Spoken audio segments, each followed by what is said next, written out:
Welcome to Ball Up Top Championship Week edition. Conference tournaments are here. There's a lot to talk about in the sport we know and love. I'm Greg Waddell, your host. I'm joined by Brian Ralph, Kevin Sweeney, and Carter Elliott. This is our last week of Ball Up Top this year. Thank you to everyone who's watched all season long. Hope you guys enjoyed the show, and hopefully this is the first of many years that we get to do something like this. If you haven't seen us before, these three will compete for points. And we've got 15 topics for them, and then a bonus round where the points are double at the end of the show. One person who has the most points will be crowned our champion. They're going 1v1. Winner stays, loser goes out, person waiting comes in. We'll look back at everything from this weekend, and then since it's conference tournament week, it's going to be a little different. No games specifically to preview, since a lot of these will be bracket dependent this week. But I've got some March Bold predictions I want to get from the guys, and we'll play another game of Love or Hate This as the show rolls on. Sweeney, am I mistaking this? Did you win last time you were on this program? I did. I got the assist, as Ralph will gladly point out, from getting a point off of him. But I think I was on my way to winning regardless. Yeah. All right. So Sweeney's going to get to start. Maybe we've got a little ball up top rivalry. You want to go against Ralph first today, or you want Cart? Yeah, let's go, Ralph. Let's do it. All right. Let's do it. Let's get right into it, boys. Sweeney, you're up first. Who was the best team you saw this weekend? Colorado State on Friday night was phenomenal. I don't think people realize how good of basketball this team is playing right now. Dominated Utah State last week. Said, all right, let's see what they've got on the road at Boise. They rallied from a significant deficit, outscored Boise 32-13 in the final 10 minutes. This team should be in the NCAA tournament. I'm not sure they will be, but they should be. Ralph. I agree they should be, and it was a big win. But there was also a team that went on the road against the number one team in the country and won in Alabama. This is something we've been waiting for Alabama to show. They had kind of limped into this game, had lost 4 of their previous 6 before the Auburn game, and went in and manhandled Auburn on the glass. They won the battle on the boards. They won the battle on the interior. Aiden Sherrill suddenly gave them a burst of life in the middle there, kept things going before Mark Sears won the game at the end. Give me the Crimson Tide. Made a little money because our friend Eli from Heat Check told me that Colorado State was playing great. So I jumped on the plus money. I enjoyed that greatly. Then after the game, Neat Clifford clipped me saying I didn't know who he was from long ago. And I'm going to disrespect Colorado State once again because I was more impressed with Alabama beating the number one team in the country than I was Colorado State beating Boise State. Well, only one of those games had stakes, Greg. This is true. This is true. Are we sure it did? We won't know until Selection Sunday. I don't care about stakes, boys. Brian Ralph gets the point. Ralph, back to you. What was the best player performance you saw?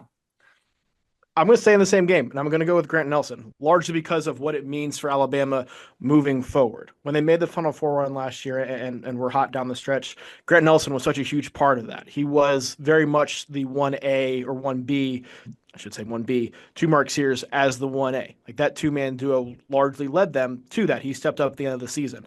We had not gotten the same Grant Nelson this year. Then against Crimson Tide, he goes for 23 points, 8 boards, has the huge dunk on Dylan Cardwell, which was very similar to the dunk he had on Donovan Clingan in the Final Four. If Bama gets this version of Grant Nelson, there's very real possibility they go back to the Final Four. Cart.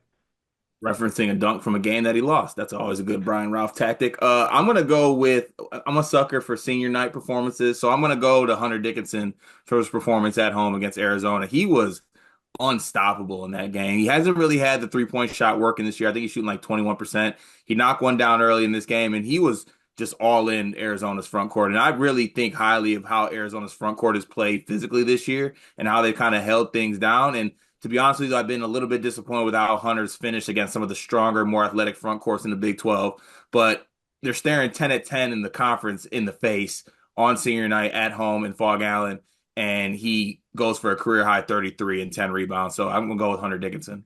It's the type of performance from Hunter that I think has been lacking at times throughout his career, a man who maybe hasn't necessarily met the moment and carried his team to a victory. So, yeah, it did get my attention, Cart. And picking a player in a loss, Ralph, always a bold move. Cart's on the board. Cart, back to you. Most surprising thing you saw this weekend?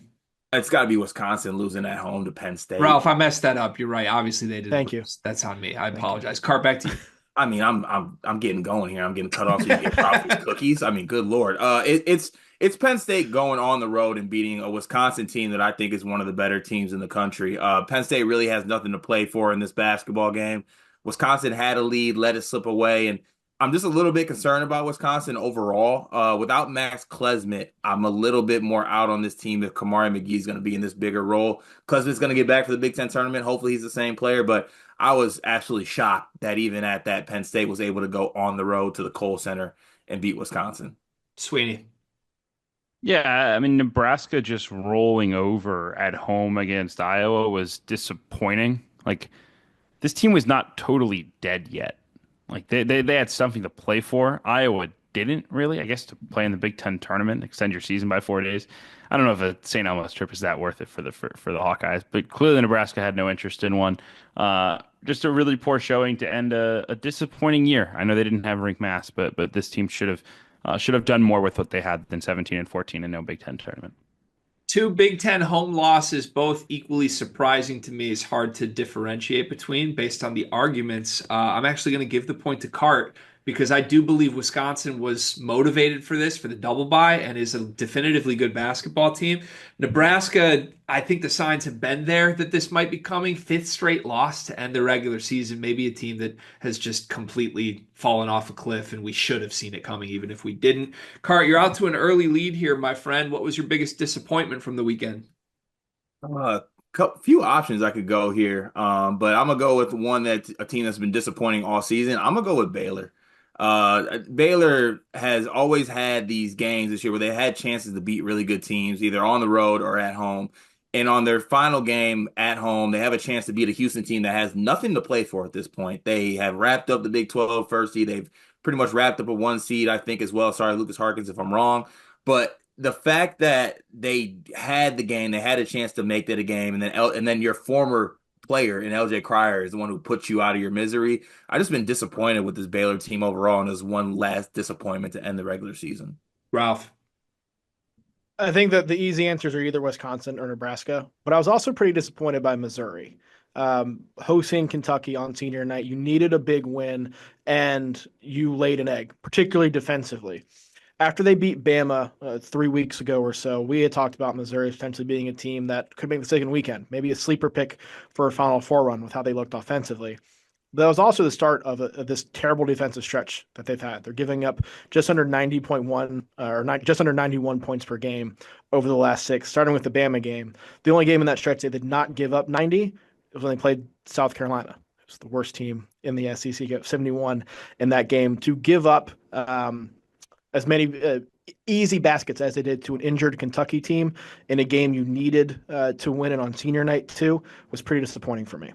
It's a Missouri team that I feel like we have seen be up for the challenge defensively, even if they're not a great defensive team against better opponents than a banged up Kentucky. I think back to that Illinois game that was really hotly contested. Their win on the road at Florida just wasn't there in this game. So, Ralph, I like that answer. You tied it up at 2. Final topic of this round. What's one thing you loved this weekend, Ralph? Mama Flag. Mama Flag. Cooper Flag's mom in the crowd, letting all the UNC fans know that her son just dunked on all their bleeping heads, and then doubling down on it in the social media post after. Not apologizing, just explaining that the UNC fans would be in a bunch of bleep holes, and she had to let it out in a moment of celebration. It's perfect. Sweetie. I love when fan bases show who they really are, and the North Carolina fans, the acceptance of mediocrity is just awesome to watch for me. I mean, first we had the cheering at most of our losses are against good teams. Oh, well, thank goodness for that. And then we had the zoom in on the girl in the student section, be like, well, we tried hard. Yeah, you lost by 13 at home to your biggest rival. Let's have some pride, man. Seriously. Sweetie got me fired up. That's definitely the correct answer. I love that you both were able to target the same game, but Ralph going to bat for Karen Flagg, whatever her real name is, a little bit crazy, Ralph. I don't know about that. I love it. I talk your ish. Sweeney, you're on the board, my friend. All right, 2-1. Ball in Sweeney's hands as we go to our next round. First, I will remind you, we are brought to you by the Burner Ball Discord, Trilly Donovan's community for college basketball fans. One of the greatest places that you can interact with other fans, get inside info, rumors before it happens. We know the transfer portal is going to heat up. very quickly here. It already has started heating up. And if you want intel on where some of your favorite players in college basketball are looking to go, look no further. Join the Burner Ball Discord. You'll hear more about this in a few minutes from Kevin Sweeney, who is working on some exclusive content for all of the members at Burner Ball. But thank you to Trilly, thank you to Burner Ball for making this show happen all season long. All right, back to Sweeney first. This is our game of love or hate this. I've got 5 things that happened this weekend. Just simply want to know, do you love it or do you hate it? We start with Dan Hurley's comments publicly on 60 Minutes that 50% of my players are already in the portal. Sweeney, do you love or hate this? I love it. I'm all about the transparency. I spent a lot of time worrying about the transfer portal, and the fact that we have to pretend like these conversations aren't happening right now is one of the stupider parts of college basketball right now. It's an inevitable thing. It's a fact everywhere. I wrote a story about it for Sports Illustrated about a mid-major player, Blake Harper, who's going through it. But yes, the idea that guys are being tampered with, please, by all means, transparency is good. Cart? Always taken back when Sweeney drops it. I just wrote a story, but I'm still going to bounce back here. I do love this as well because I think that transparency is one thing that you should have, especially like Sweeney brought up with this transfer portal thing. And also, like, Hurley probably wants 50% of his players in the portal. If we're going to be honest here, like, we need to fix something. We were not relevant like we should be in the Big East. We got Braylon Mullins, Eric Ribey, Darius Adams, Jacob Furphy on the way. There needs to be some of these guys that, saying get the boot. So I love it. He probably 50% was probably on the low end if UConn wants to get back to where they were at. When I heard that Cart was agreeing with Sweeney, I had Sweeney's name written down for the point on my little sheet here. And yeah, I wrote a story about it. It was a great drop. But Cart, you hit the one point I wanted to hear. You got there, my friend. He wants a new roster. The 50% of his guys might be in the portal because Hurley wants them gone. I thought this was awesome from him to say. Cart, you take a lead, my friend. Back to you. Jay Lucas has left the Duke team officially at the end of the regular season, his final game against North Carolina over the weekend. Do you love or hate an assistant coach leaving now before the postseason run for another school? I hate it in this situation because we are leaving a possible national title to get an early start in Coral Gables, with all due respect to Coral Gables. Like, Miami's going to be there. He could probably still do the recruiting and everything he was going to do while he's still at Duke, to be honest with you. I know it's probably frowned upon or looked down upon, but if I'm Lucas, I just don't want to leave what I have with this team. I could possibly be a national champion. Yes, he might get it. I know they still probably get it because he coached a certain amount of games. He's part of he's part of the staff, whatever. But I wouldn't want to be along for the Cooper Flag ride. I wouldn't be that excited to get down to Coral Gables and get going. Ralph? I hate it because I feel like he has to. And I think he feels like he has to. Whenever John Shire talked about this, you could tell there was no ill will. And it was like an excitement for Jay Lucas to be able to do this and an understanding that he kind of has to go now. Because if you're going to be a head coach, you need to be on top of the portal for all the reasons we just talked about. You have to be on top of recruiting for all the reasons we just talked about. Not only bringing guys in, but retention and understanding what you have. You have to do that now as opposed to kind of half-assing it for potentially another month and then going in when you're a month behind the 8 ball. It's the unfortunate reality of kind of where we're at right now. So I hate it, but he kind of has to. Yeah, I think your point that he has to is fair. If you're going to take the job, just get to the job. Transparency, as Sweeney laid out for the first point in this segment. Ralph, you get my point. I agree. I don't like it, but he had to do it.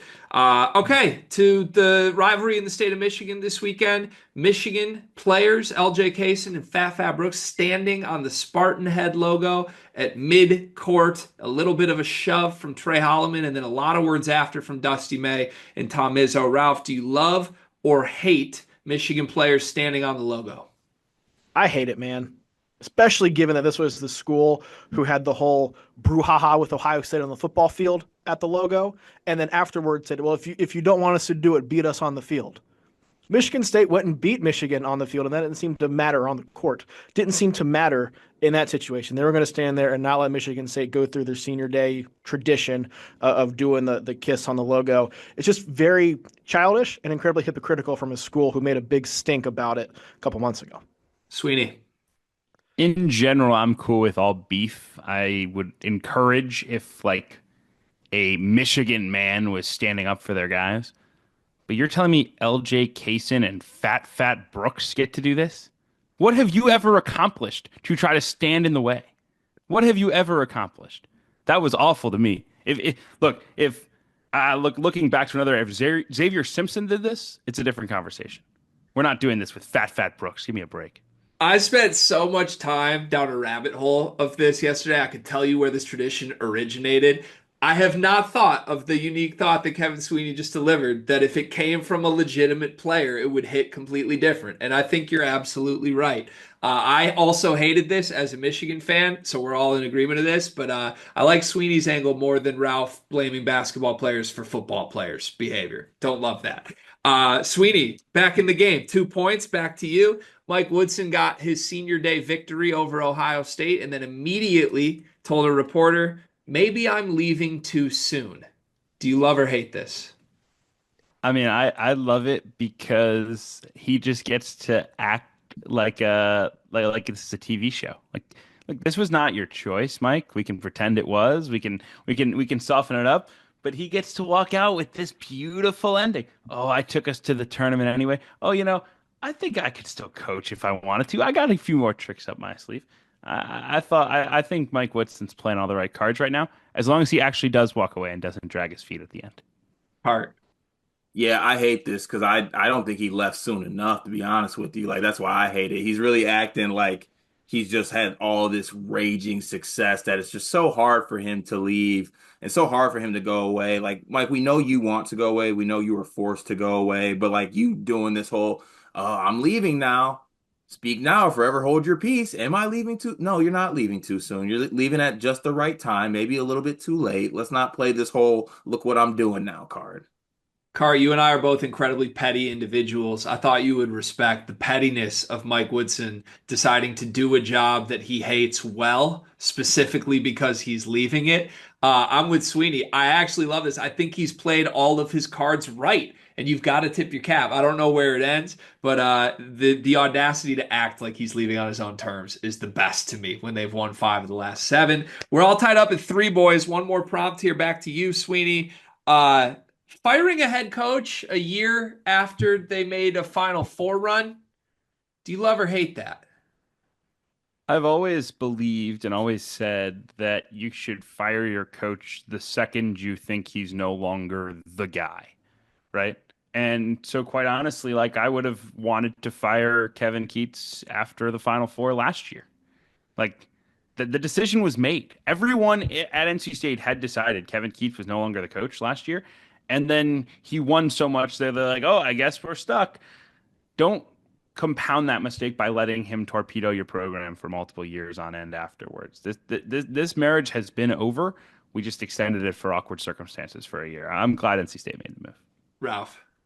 I love it. I love it as well.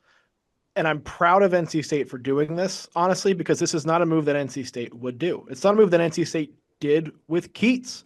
Like they were going to fire him, or there were people within the department who wanted him gone halfway through his tenure. And they ended up not doing it because of budgetary constraints and uncertainties coming out of COVID and everything like that. Then he takes him to the round of 64 in the NCAA tournament 2023. There's still some uncertainty. They're going through the ACC tournament last year, and the fan base is upset they're winning games in the ACC tournament because it means there's a better chance that Keatts is back next year. And then they go on the run. Everyone's kind of okay with it. And there was some concern afterwards that because it kicked in an automatic extension for him, that they were going to keep him around longer than they needed to. For them to be such a big backslide after that, to miss the ACC tournament, given State's track record of kind of keeping these guys around because they don't want to bite the bullet, the fact they bit the bullet, as Sweeney mentioned, in a marriage that was very obviously over and probably had been over and on borrowed time already, I love that they actually did it. It makes me imagine a strange timeline where NC State hires a coach that is better than North Carolina's sitting head coach in the next calendar year. I'm intrigued. Sweeney gets the point for the bar that is, I would have fired him after the Final Four run. That's just an incredible one-liner. And what a run for Kevin Sweeney, who has come from 2 points down to a 1 point lead at the end of our second portion of the show. Mr. Sweeney, we'll throw it to you. Let us know what's going on with the Scout Team series this week. First of all, I'd like that to be called a ball up top kill shot. Number two, Scout Team is awesome, man. This time of year is really fun. Our chat's always rolling, but we had a big video on Friday, basically breaking down the top 4 seeds in the tournament that might be vulnerable to an early exit, teams you want to pick against early in your bracket. we'll have more as we get to Selection Sunday and then into the NCAA tournament. But it's been a fun year with everybody, and I expect some major sicko conference tournament clips here over the next week. It's the best time of year. You and Fawcett have done a great job on that. Make sure you get in the Burner Ball Discord to see it all. 4 points, Sweeney. 3 points, Ralph. 3 points, Cart. One section of the show remaining before the bonus round. I'm going to ask you guys for bold predictions by conference. We'll go through the 5 major conferences. You can go anywhere you want for this, but I'm looking for a March bold prediction. Whether that be a conference tournament bold prediction this week, whether that be a March Madness bold prediction, go wherever you want. Sweeney, we'll go to you first. Give me an ACC bold prediction for March. I think North Carolina gets an at-large bid. I know everyone has like written them off and killed them. I spent some time yesterday looking at the bracketology and things like that. I mean, I think they're a lot closer than a lot of people realize. And I think that there's a real chance that the teams around them hurt themselves. Like, are we really confident that Ohio State is winning enough to get in here? I'm not. I think if we get a quiet bid stealer situation, North Carolina could get in even without beating Duke, which has been sort of the traditional line: beat Duke or you're out. I think there's a chance they're in without it. Hart. Sometimes you got to go bold on bold. I say that North Carolina actually wins the ACC tournament. And there's actually a reason I believe that more so than anything. They have a lot more to play for than a lot of these ACC teams that are in this tournament. Duke is Duke at this point. Wake Forest, like that's what's standing in between them playing Duke, Steve Forbes, and all they got to do is beat Duke, and then they're looking at the Louisville on the other side or Clemson on the other side. I think it'd be very fitting of what Hubert's tenure has been for this team to drag this three-legged, two-legged dog of a team across the finish line and then win the ACC tournament. And everyone's talking about how his extension is so great, and Riley's coming back in crying about stuff. So yeah, I got UNC winning the ACC tournament. So you said they just got to beat Steve Forbes, and then what, Cart? Beat Duke. All they got to do is beat Duke. All they got to do is Duke beat team Duke. that doesn't care. I don't know if they cared in the final regular season game either, and they still covered with Cooper Flagg in foul trouble, my friend. You lost me. You had me completely up to that point that you said all they got to beat Duke. It's point Kevin Sweeney. The hot streak continues. Sweeney, back to you. Big East, March bold prediction. My initial bold prediction was going to be that Shaka Smart loses the first round NCAA tournament game, but I realized that isn't bold enough. Practically a cliche. So we're going to go with St. John's to make the Final Four. I think the path is opening up really nicely for them. They'll get to play in Providence in the first weekend, go to the second weekend, potentially in Newark, which would be an unreal scene with Pitino fans everywhere. I think I'm catching the fever. Ralph. I think Butler upsets St. John's in the Big East tournament. If you want to go bold, let's go bold. And I don't think Rick Pitino would hate that because he'd have that ammunition to get his guys focused for the NCAA tournament. Butler's lost its last 4 games. They've all been against good teams. Maybe not Villanova, but St. John's, Xavier Creighton in that mix. They were on a good run before that. You also look at the games they played against St. John's, which was a 6-point home loss and an 8-point road loss. They've been right there, particularly against St. John's. I'll blame St. John's lack of shooting for that. I think they can get by Providence because Providence has not met expectations this year and kind of feels like they're a team ready to be done. I think that'll be a much more intriguing 1-9 matchup than we think. I think Butler's got a good chance to pull that off. I respect the boldness of Ralph's take here. I think he's going to get my point, especially because you've bypassed the first game even for Butler to be so bold that they get there. But I can see it. To your point, both the games against St. John's were extremely competitive. One of those, I think the 6-point loss, they shot like 22% from 3. It could be there for the taking. And I think your point about St. John's, maybe not even being all that upset if they get a little extra rest before the NCAA tournament, I think that's fair. They're locked in on the 2 line, in my opinion. Ralph, you're back on the board to the Big 12. March, bold prediction. What do you got? Iowa State goes further than Houston. I don't think Houston makes it past the Sweet 16 at the very most. Sweeney, you and Fawcett on Scout Team did a good job of outlining why Houston may be vulnerable to losing early with the amount of mid-range shots that they take. I've been vocal about kind of my concerns with Houston as well. Iowa State is rounding back into form now that they are healthy. When they have Keyshawn Gilbert in the lineup, they look more like the team that we all had penciled in the Final Four a month or 2 ago, as opposed to one that has struggled since then. I think we could see them kind of put on a good performance in the Big 12 tournament. It's going to be Iowa State going further than Houston. Cart. Yeah, I'm gonna go with the team that just beat the team that Ralph's trying to cape for at home when they were fully healthy and didn't have any boo-boos. I'm gonna go with BYU winning the Big 12 tournament. I think that BYU's in a spot where they are playing the best basketball, I think, in the entire conference, even above Houston in my book, to be honest with you. They've figured some things out. And they also have been exercising demons lately. I feel like that's been a thing for this BYU team. And early on in the year, they went to the Fertitta Center and they got absolutely waxed. Like it was a bloodbath. I felt bad even watching it. I think they get their get back and they do their get back en route to actually winning the Big 12 tournament. You almost lost me when you said they've been even better than Houston, but I'm buying all the BYU stock that I can right now, Car. I've got to give the point to the guy who picked the team that beat Iowa State when fully healthy at home. Has it really been one game, or has it been two or three or four games, Ralph? It's been one game, and you beat Coleman Hawkins and Doug McDaniel. You don't get cookies for that. Car, you're at 4 points. Back to you. Big Ten country. Big Ten March prediction. Oh, I'm going to say that Illinois doesn't win a game in the NCAA tournament, and I'm going to tell you exactly how it looks like. It's going to look like where Trey White, the non-3-point shooter, doesn't hit threes, and where this team is going to attempt 45 3-pointers and hit six of them. I get that it's fun right now. I'm not sending shots to you, Sweeney. I still love you, brother. I can't get with this Illinois team and them getting all these kudos for making shots in the game of basketball. And I think they're more so reminiscent of a team that'll continue to launch threes even if they're not making. And I'm banking on them not making threes. Sweeney. I'm going to go with Illinois making the second weekend.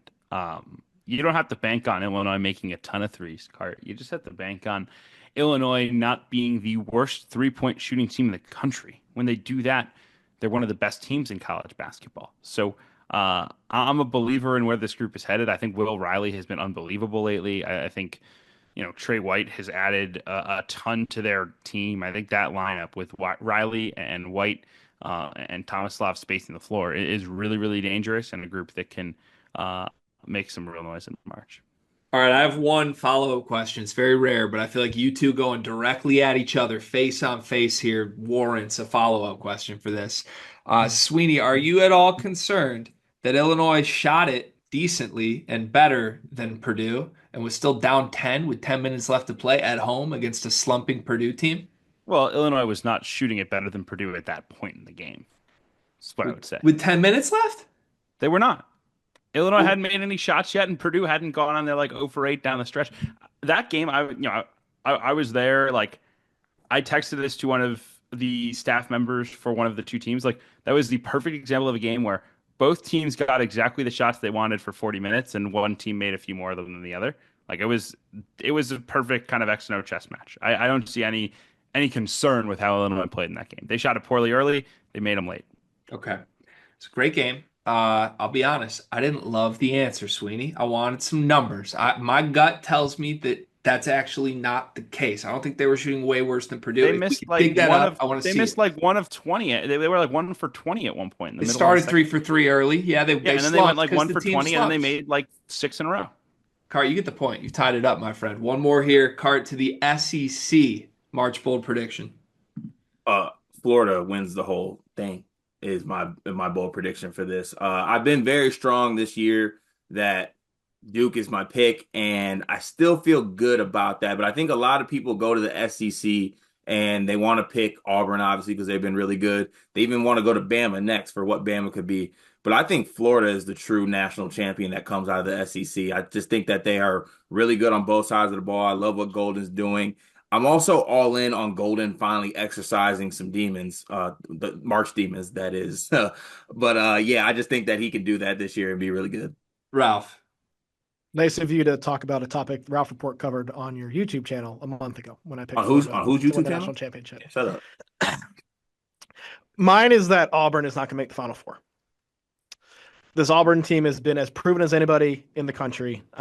I've been very vocal of that, but I do think there's something this week that has kind of become a trend, which is if they lose the battle on the glass and get owned up front, or at least lose the front court battle, they're very vulnerable to a loss. A&M dominated them on the glass. Bama dominated them on the glass. When they lost to Florida, Florida won the battle on the glass. Duke, I think, lost, but it was by one. It was pretty even, and Duke's certainly talented enough to do so. I think there is something there where you get to the second weekend, and there are some bigger teams that Auburn's going to have to play. I think that's an issue. Also, if you go to barktorvik.com, you compare past efficiency profiles to Auburn, not resume, because Auburn's resume is stellar, but efficiency profiles. There are 3 teams that have been upset in the first weekend, and only 2 that have made the Final Four. I think this Auburn team is right for a kind of surprising second weekend loss. I like the Torvik data points. I also had this similar thought when Chad Baker-Mazara was ejected with 10 minutes left in one of the most important games of the season. Ralph, you get the point. Cart was a little power hungry there too, with a shut up in the middle of your point. A little crazy there, my friend. 5 points, everyone. Tied up as we turn to our bonus round. Before we get to the bonus round, Ralph, you mentioned the Ralph report. What's your plan this week with the Ralph report? Yeah, Ralph reports are done for the season because Ralph reports, the idea behind them are to project ahead to what we should expect and take some things out of there. However, there is a ton of conference tournament content that's going to be on the Sleepers Media YouTube channel for myself, covering both the ACC and SEC, breaking down every single game on both those tournaments. And on Heat Check CBB, we're going through all of the auto bids from one bid leagues, discussing which teams are dangerous, which teams are not. Plenty of content coming out. They will not be labeled Ralph reports, but there will be stellar content from myself in both video and written formats. If I didn't punish you last week and subtract a point, I would subtract you for abandoning us at the biggest week of the season, Ralph? What is that? Sir, I'm giving you like 4 hours a day. We're okay. Right. It's not wrong. It's not wrong. Subscribe to the Sleepers channel, this very channel, to see all our previews and recaps for all the conference tournament games and more in the NCAA tournament as well. Okay. You guys delivered, gentlemen. It's postseason, and we got 5 points all. Everybody's active for our bonus round. As always, the ball is in Brian Ralph's hands. First, Ralph, who is the most likely 1 or 2 seed to get upset in the first round? To get upset in the first round, I think it's Texas A&M, because Texas A&M is still projected to be on the 2 line. They just don't shoot the ball that well, and they are likely to be a team that, if they don't shoot the ball that well, has the potential to get got. So I'm going with the Aggies. Go to Sweeney next. I'm going to go with Michigan State. I think their talent level overall is probably the lowest of the top 2 seed lines. I would also point out, Ralph, that Texas A&M is a 3 on the bracket matrix, unless you're a Jerry Palm guy. Texas A&M probably more of a 3 seed than a 2. I think Michigan State's had an unbelievable year. I give them all the credit in the world, but I do think talent and style of play wise makes them a little bit more vulnerable than some of the other top tier teams. Cart. I'm gonna go with Alabama at this spot, actually, and it's not all just Bama, but one of the parts that irks me about Bama is that even in these wins, this team just does not check whatsoever. And as I'm looking at their potential matchups, they could be the on the wrong end of drawing like a 7 seed Kansas or even a 10 seed Arkansas if they win their first game. And I think that Bama's variance it can go either way with how they check. And look, I know it's going well. They've been good in the SEC. This is also a team that's dropped games at home in the SEC. This is also the same team where Mark Sears took himself out of a basketball game. We forget that because he hits the game winner in a game where we were wondering where he was at for most of the game, by the way. I just think that Bama is very susceptible given matchup and the fact that they don't check. Ralph got Jerry palmed by Kevin Sweeney. It made me want to just tune everything out and give Sweeney the point. He's right, though, Ralph. You gave me a 3 seed. This is such a consistent theme of the season. There are some with there are 2 in some brackets. Okay, all right. We don't have an official one yet. It's tough. So now I'm deciding between Alabama, a team that I don't know if they can win games when they don't make threes, and Michigan State, a team that can still win a lot of games when they don't make threes. I'm giving Cart the point. As much as I want to give it to Sweeney for the Jerry Palm shout, I think I trust Alabama less than I trust Michigan State right now. Cart, you have a 2-point lead. If you get the points here, you win the game. Give me a Cinderella team. Call your shot. Who will this year's Cinderella be? Can't wait for Ralph to pick a single-seeded team here. Don't know if this is high enough. I'm going to go there, though. I still love what the San Diego State team does, to be honest with you. And it might be me buying into Bird, right? And it might be me just buying into guys playing well as of late. The last game they had in Nevada, they blitzed them by like 30 points. I know Nevada's not any, home records or anything like that, but I think they had the tournament experience. They're in that 11 matchup. They could possibly draw Illinois in the first round, like what San Diego State can do defensively against Illinois. In the next round, they could play A&M. I think it's a team that could be holding up pretty well against A&M style, throwing it at the rim and rebounding it. I don't know why I'm buying the Aztecs, and as I get towards the end of this point, I know I'm gonna get shitted on for it. Excuse my language, Trilly, but yeah, I'm gonna go with the Aztecs. Let's go. It's all over the place. Let's go to Sweeney again. So, am I allowed to just like script out the ideal matchup for my mid-major Cinderella? Because if I can do that, I mean, I'll just I'll stick a team on the 8-9 line to play number one seed Texas A&M, and we'll be rolling. But no, like Lenardi, I man. think What more do you want? UC San Diego is the obvious choice to me. I think they're the most complete team in mid-major land. They dominate possessions, force a ton of turnovers, take care of the ball at an elite level, shoot their three at an elite level. They're fun to watch. They're the type of team that people could fall in love with very quickly. Ralph. I'm going to go with High Point. I've been on High Point since the start of the season. They have the nation's longest win streak right now. They have a slew of transfers who came from power conferences, so they have the power conference size. They're not going to be intimidated by going up against a bigger opponent. 26th in the country on KenPom and adjusted offensive efficiency. The defense has lagged behind. They have one of the best defensive big men in the middle in Bodo. He was the Big South Defensive Player of the Year last year. They're getting better on that end as he's playing some more and more minutes here down the stretch.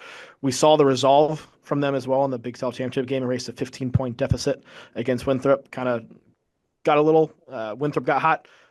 High Point responded in a major way. That's what you want to see in those high pressure situations. So give me the High Point Panthers. High Point already clinched their bid. UC San Diego, not necessarily guaranteed. I love both teams. Sweeney's also yawning at the biggest moment of the game right now. That's tough. Cart, insane move to just script out a bracket that doesn't exist yet. But I have to give the point to Ralph. As much as, once again, Sweeney called out the chaotic energy. He's getting it at large. What are we doing? They're getting it at large regardless? Yeah, no, that's awesome. I'm glad these two could type in Cinderella in the chat GPT and pick the two teams that showed up. Are we positive they're getting it at large regardless?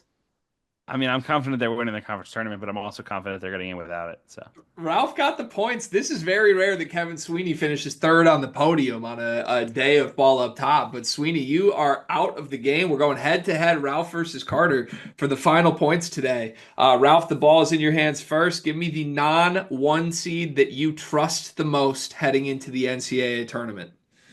I'm glad I get to go first for this because it's Michigan State. And at some point, we just have to accept that Michigan State is a really good basketball team. All the talk in the Big Ten has been, Illinois ceiling and this and that, Danny Wolf running the pick and roll and blah, blah. Michigan State has been as consistent as they've come this season. They're really good on both ends of the court, top 5 defense in the country.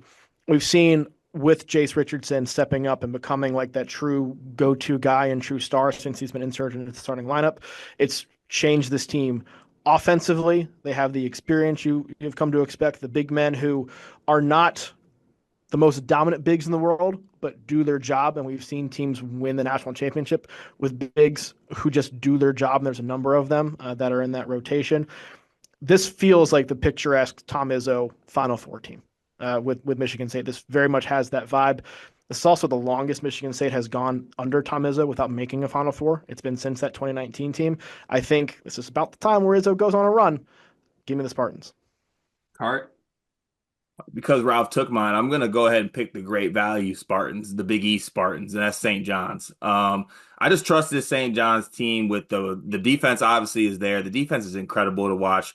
Patino has been incredible this whole season. I understand the Big East hasn't been that great, but all coming into this season was like Kadari being special, and they just gotten other guys to step up along with Kadari playing well, which makes them a dangerous team. RJ Lewis has been incredible, All-American level this year. Davon Smith's been a complimentary piece. Wilcher, Ejiofor, Richmond. I mean, you go down the roster with this team. They're just some dogs. They have a lot of Michigan State-esque tendencies to them. So if Ralph's going to take my team, which he doesn't deserve, I'm going to go ahead and take St. John's. I trust those guys. I trust Patino. It was a tactical play by Brian Ralph, it seems, to take Carter's team one-on-one with Carter with the game on the line. And I think it's the right answer. Card, I don't know what you could have done here. You probably could have thrown it back at him and been like, these are my Spartans. Get off the bandwagon. You gave the right answer, but pivoting to an answer you don't believe is right while admitting it's not the right answer, that's not the move. Incredibly clutch performance from Brian Ralph today. Brian Ralph is the winner of your last episode of the season of Ball Up Top. Ralph, has been a very up and down season for you, my friend. The floor is yours. 30 seconds. What do you got? Time of year we talk about peaking at the right time, not necessarily who is the best throughout the course of the season, but who's the best right now. You're welcome, America. What an awful ending. Horrible. You don't even know how to win, dog. It's been an incredible season. Thank you to Sweeney. Thank you to Ralph. Thank you to Cart for all of their efforts all season long. We got one more episode of the show coming out on Friday with the other crew with Riley Davis, Eric Fawcett, and Jim Root. Stay tuned for that. Thank you for watching and enjoy conference tournament. Can we do a postseason episode?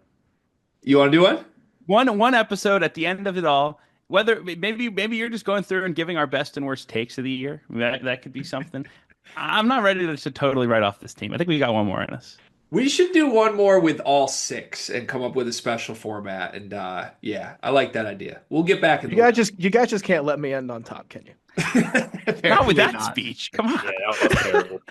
I mean, also, let's be real. This season has run through Kevin Sweeney. I kind of like him trying to steal your moment late. It's kind of nice. All right, that's the show. We'll see y'all Friday.